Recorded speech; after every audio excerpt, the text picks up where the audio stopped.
Assalamualaikum dan salam sejahtera. Saya Najib Arif. Ini adalah Niaga Awani. Kita mulakan dengan perkembangan terkini. Hari ini akan berlangsung sesi penggulungan rancangan Malaysia ke-12 di Dewan Rakyat selepas dibahas untuk 4 hari.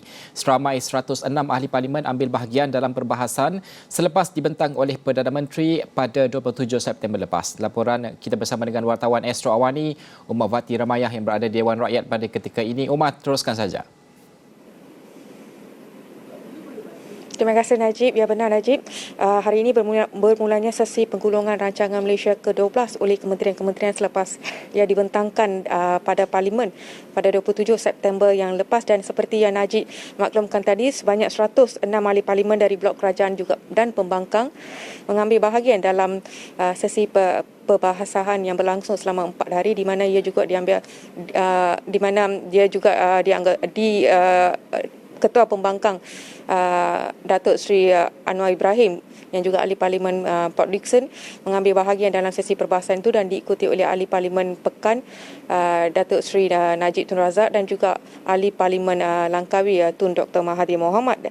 Dan antara isu yang dibangkitkan oleh ahli-ahli Parlimen dalam sesi perbahasan selama 4 hari itu adalah mengenai isu kesihatan, vaksin dan tentunya isu vaksin COVID-19, pembangunan Sabah dan Sarawak, isu kemiskinan, impak pasca COVID-19 dan juga pengurusan bekalan air negara. Dan hari ini sesi pergulungan akan dimulakan dengan 11 kementerian dan dijadualkan berlangsung sehingga Khamis ini, dan hari ini kita bakal menyaksikan beberapa kementerian iaitu akan dimulakan oleh Kementerian Perdagangan Antarabangsa dan Industri, Kementerian Pertahanan, Kementerian Kewangan, Kementerian Kerja Raya, Kementerian Pendidikan, Kementerian Pengangkutan, Kementerian Sumber Manusia, Kementerian Pertanian dan Industri Makanan, Kementerian Alam Sekitar dan Air, Kementerian Dalam Negeri, dan juga Kementerian Perdagangan Dalam Negeri dan Hal Ehwal Pengguna, Najib. Dan tentunya beberapa isu lain turut menjadi tumpuan dalam waktu pertanyaan menteri, dan antara yang menjadi tumpuan pada hari ini adalah soalan yang dibangkitkan oleh ahli Parlimen Bukit Bendera Wong Hong Wai yang meminta Perdana Menteri untuk menyatakan keadaan sekuriti tenaga di Malaysia pada kala berlakunya krisis tenaga global dan apakah hala tuju untuk meningkatkan sekuriti tenaga negara kita pada ketika ini.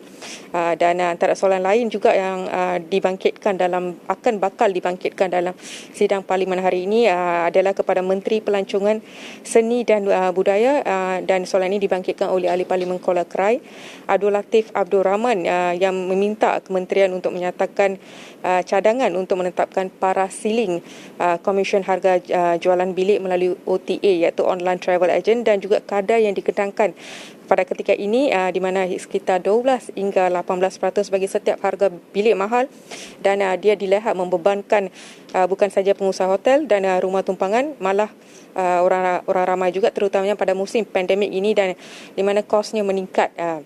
Dan dalam pada itu, pada waktu pertanyaan jawab lisan pula, di mana ahli Parlimen Sabah Bernam Muhammad Faizal Muhammad Fakih meminta Menteri Pengajian Tinggi untuk menyatakan tahap kebolehpasaran graduan semasa pandemik COVID-19 dan langkah bagi menyediakan graduan yang berdaya saing di pasaran pekerja. Dan antara juga ditanyakan adalah soalan mengenai keberkesanan modul PDPR, dan soalan ini dibangkitkan oleh ahli Parlimen Jempol Datuk Muhammad Salim Sarif kepada Menteri dan Pendidikan. Dan saya kira itu saja perkongsian saya dari Dewan Parlimen, Najib.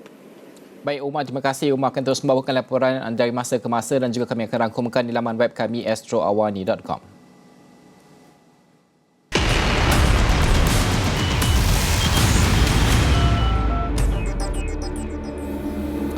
Pengguna global platform laman sosial Facebook termasuk WhatsApp, Messenger dan Instagram di seluruh dunia sudah mula boleh mengakses aplikasi tersebut bermula 7 pagi waktu Malaysia. Terdahulu pengguna gagal mengakses ke laman-laman tersebut sejak tengah malam Isnin waktu tempatan. Dan juga Facebook dalam kemas kini di Twitter lapor ia telah mula memulihkan akses kepada laman media sosial tersebut. Kemas kini yang sama turut dilakukan WhatsApp dan Instagram di Twitter. Kebiasaannya laman web dan aplikasi alami gangguan teknikal dalam tempoh pendek dan kejadian seumpama ini jarang berlaku. Kali terakhir, gangguan secara global yang berlarutan seperti ini berlaku Jun lalu yang melebihi 1 jam. Seterusnya, saham di pasaran Jepun dijangka rendah pada pembukaan pagi ini susulan kerugian di Wall Street. Terdahulu, saham di pasaran Amerika Syarikat ditutup rendah pada Isnin. Antara sektor yang catatkan kejatuhan termasuk teknologi dan komunikasi. Dan juga pada penutup, indeks Dow Jones jatuh hampir 1%, Nasdaq jatuh lebih 2% dan S&P 500 jatuh 1.3%. Harga minyak mentah pula meningkat ke paras melebihi $77 setong kali pertama sejak 2014. Ini selepas OPEC kekalkan kepada peningkatan pengeluaran yang berhati-hati sekitar 400,000 tong sehari bermula November. Presiden Amerika Syarikat Joe Biden gesa Senator Republikan untuk tidak halang Senator Demokrat daripada menggantung had hutang Amerika Syarikat. Ini untuk memastikan ekonomi terbesar dunia itu tidak mungkir hutangnya. Di mana sehingga kini pemimpin Senat untuk Parti Republikan Mitch McConnell enggan berganjak daripada pendirian untuk tidak tingkat had hutang Amerika. Kongres kini berdepan tarikh akhir 18 Oktober untuk membolehkan ia terus meminjam untuk memastikan kerajaan Amerika Syarikat boleh beroperasi. Amerika kini mempunyai paras hutang $28.4 trilion. Ekonomi dunia bergantung kepada kestabilan bond perbendaharaan Amerika. Jika ia tidak dibayar, situasi ini dijangka akibatkan krisis kewangan dan Amerika masuk ke dalam kemelesetan.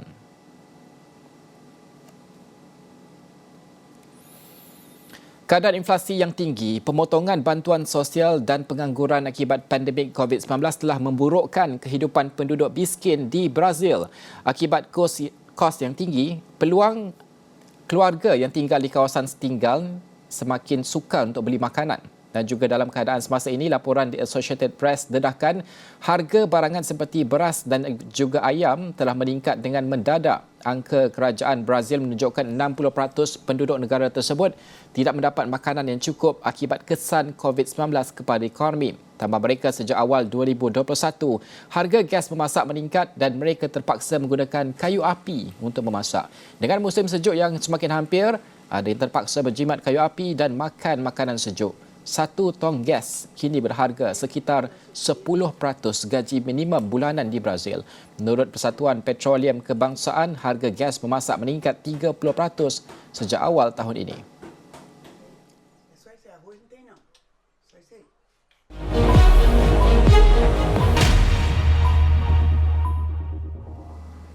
Segmen ini merupakan kerjasama Astro Awani dengan Dagang News. Pro 2 merekodkan peningkatan jualan kenderaan 102% pada September melibatkan 14,160 unit.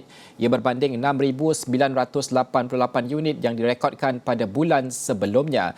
Presiden dan Ketua Pegawai Eksekutifnya Datuk Zainal Abidin Ahmad berkata angka jualan itu adalah peningkatan untuk 3 bulan berturut-turut susulan pemulihan bekalan. Tambahnya bagi tempoh 9 bulan pertama tahun ini, Pro 2 merekodkan jumlah jualan sebanyak 119,093 unit berbanding 145,012 unit tahun lepas. Bagaimanapun perbandingan suku ke suku, jumlah jualan merosot 44.6% kepada 21,803 unit berbanding 39,381 unit pada suku kedua.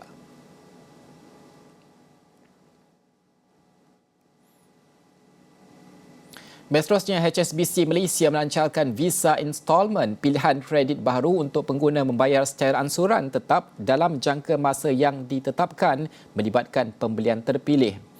Di mana Ketua Perbankan Kekayaan dan Peribadi HSBC Malaysia, Rene Bullock-Ken berkata pengenalan pembayaran baru itu adalah bagi memenuhi keperluan pelanggan untuk pelan pembayaran di platform e-dagang. Ia ditawarkan dengan kadar faedah 0% dan dengan tempoh bayaran balik antara 3 bulan dengan minimum pembelian RM300 melibatkan tempoh 36 bulan. Pemegang kad HSBC boleh mengakses pelan visa installment di platform e-dagang antarabangsa menjelang 2022.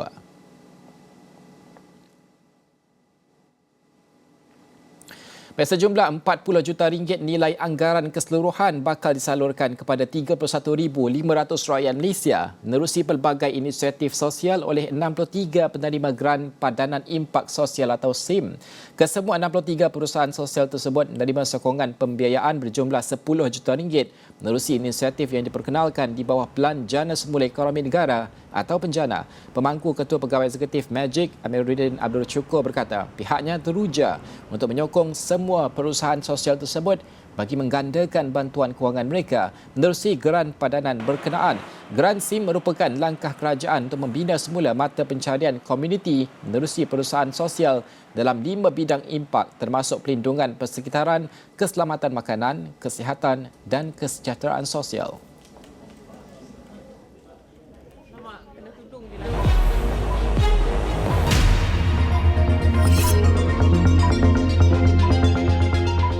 Pelabur asing membeli sebanyak 6.6 bilion ringgit ekuiti tempatan pada Ogos 2021 selepas 2 bulan menjadi penjual bersih susulan meningkatnya keyakinan terhadap ekonomi Malaysia, kata Malaysian Rating Corporation MARC. Kenanga Investment Bank Berhad dalam nota penyelidikannya berkata sektor hartanah dijangka terus mencabar dengan isu berkait kemampuan, dasar dan lebihan penawaran walaupun jualan memberangsangkan.